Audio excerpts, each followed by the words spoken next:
हरे कृष्णा। आप सबको शनि प्रदोष व्रत की बहुत सारी शुभकामनाएं। आज का दिन विशेष है क्योंकि आज ही के दिन धन त्रयोदशी का पर्व भी हम मना रहे हैं और आज से यम पंचक भी आरंभ हो जाएंगे, यानी कि यमराज के लिए दीपदान करने का विशेष समय। आज संध्या के समय देवी लक्ष्मी का विशेष पूजन भी किया जाएगा और आज ही के दिन भगवान धन्वंतरि का आविर्भाव भी हुआ था। तो चलिए ऐसे अत्यंत शुभ और पवित्र दिवस पर हम आज की शनि प्रदोष व्रत कथा का श्रवण करते हैं। आइए आज की कथा आरंभ करते हैं।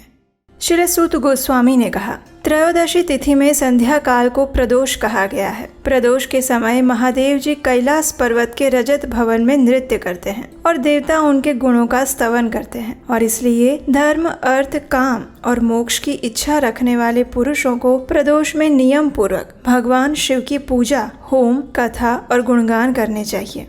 एक समय विदर्भ देश में सत्यरथ नाम से प्रसिद्ध एक राजा थे। वे सदैव धर्मों में तत्पर, धीर, सुशील और सत्य प्रतिज्ञ थे। वे धर्म पूर्वक पृथ्वी का पालन करते थे और ऐसे बहुत सारा सुखमय समय बीत चुका था। उसके बाद अचानक एक दिन शाल्व देश के राजाओं ने इस विदर्भ नगर पर आक्रमण कर दिया।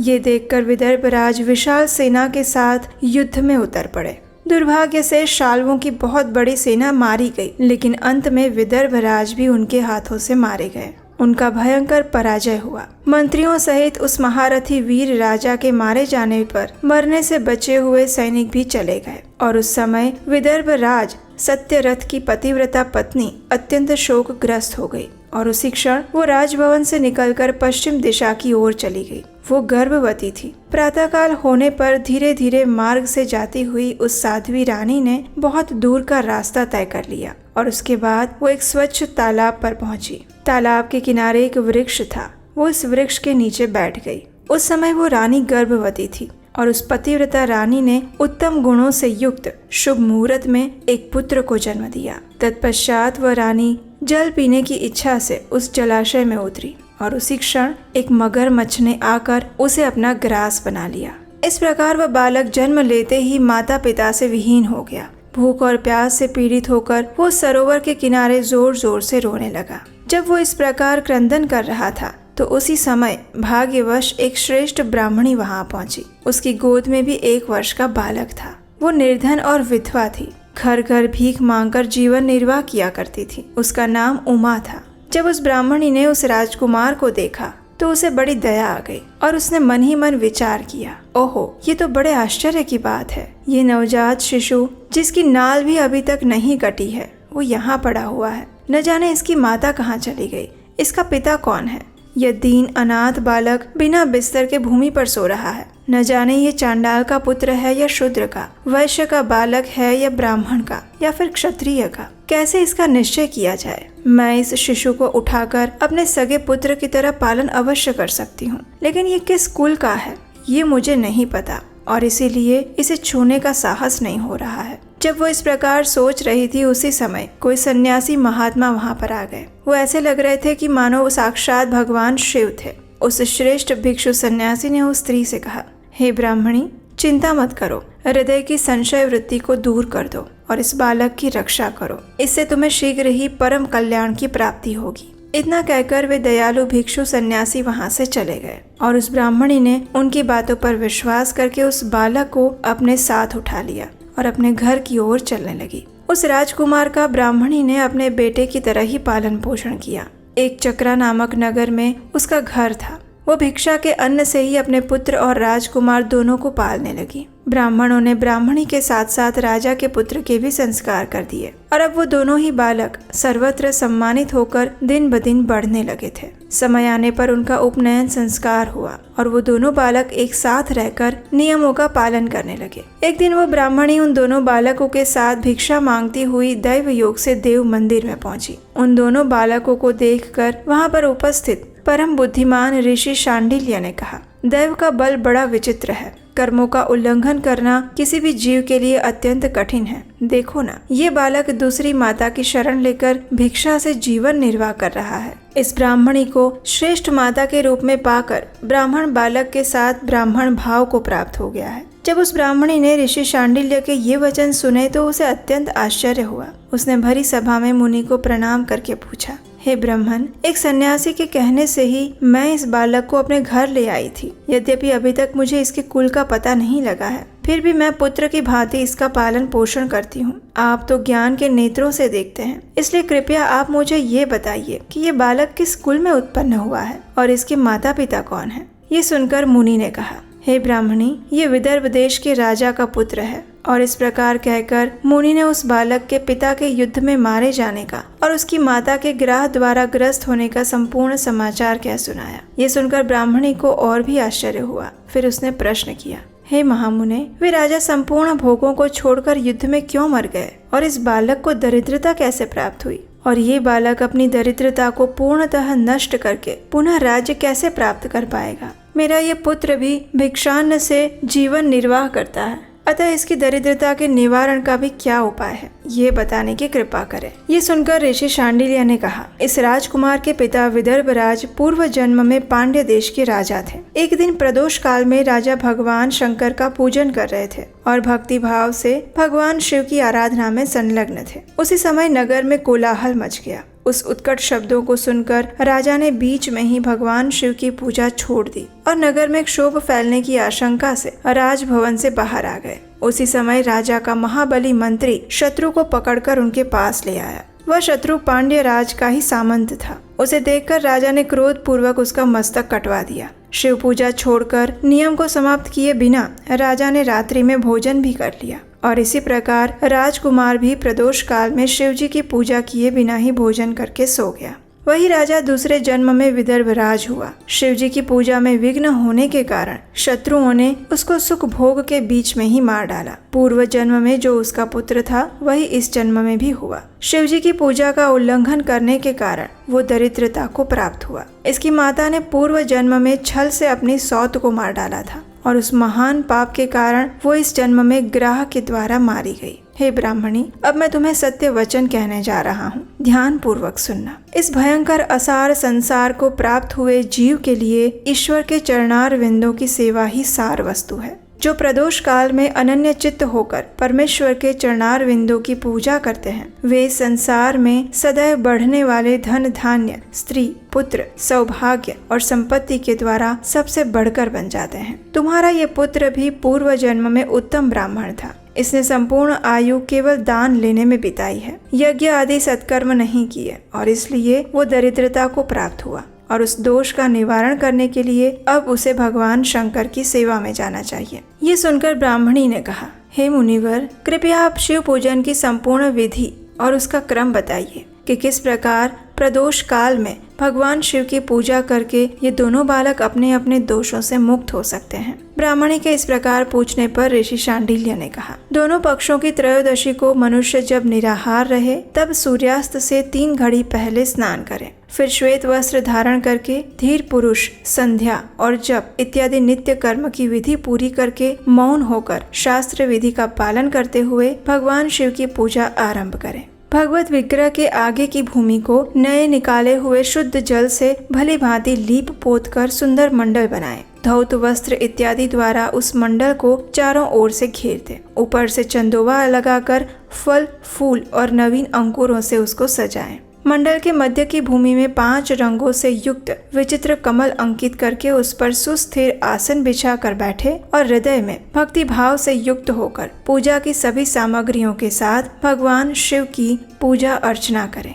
पूर्ण मनोभाव के साथ भगवान शिव को प्रार्थना करते हुए इस प्रकार कहें, हे देव, आपकी जय हो। हे सनातन शंकर, संपूर्ण देवताओं के अधीश्वर, सभी वर को देने वाले हे प्रभु, आपकी जय हो। आपके प्रसाद से मेरे सदा आनंद रहें। समस्त पापों के भय का अपहरण करके मेरी रक्षा कीजिए। मैं महान दारिद्र्य के समुद्र में डूबा हुआ हूँ। बड़े बड़े पापों ने मुझे आक्रांत कर लिया है। कृपया मुझ पर प्रसन्न होइए। एक निर्धन व्यक्ति को इस प्रकार भगवान शिव को प्रार्थना करनी चाहिए। जो धनाढ्य हैं अथवा राजा हैं, उसे भगवान शिव की प्रार्थना करते हुए इस प्रकार कहना चाहिए, हे भगवान शिव, आपकी कृपा से मेरी समृद्धि बनी रहे। मेरे राज्य में लुटेरे ना रहें। सभी लोग निरापद होकर रहें। पृथ्वी पर अकाल, महामारी इत्यादि के संताप शांत हो जाए। संपूर्ण दिशाओं में सुख का साम्राज्य छा जाए। इस प्रकार प्रदोष व्रत के दिन गिरिजापति भगवान शंकर की आराधना करें। अगर ये दोनों बालक इसी प्रकार भगवान शंकर का पूजन प्रत्येक प्रदोष के दिन करते रहेंगे तो वर्ष भर के अंदर ही इन्हें उत्तम सिद्धि की प्राप्ति हो जाएगी। शांडिल्य मुनि का ये वचन सुनकर उस ब्राह्मणी ने दोनों बालकों के साथ मुनि के चरणों में प्रणाम किया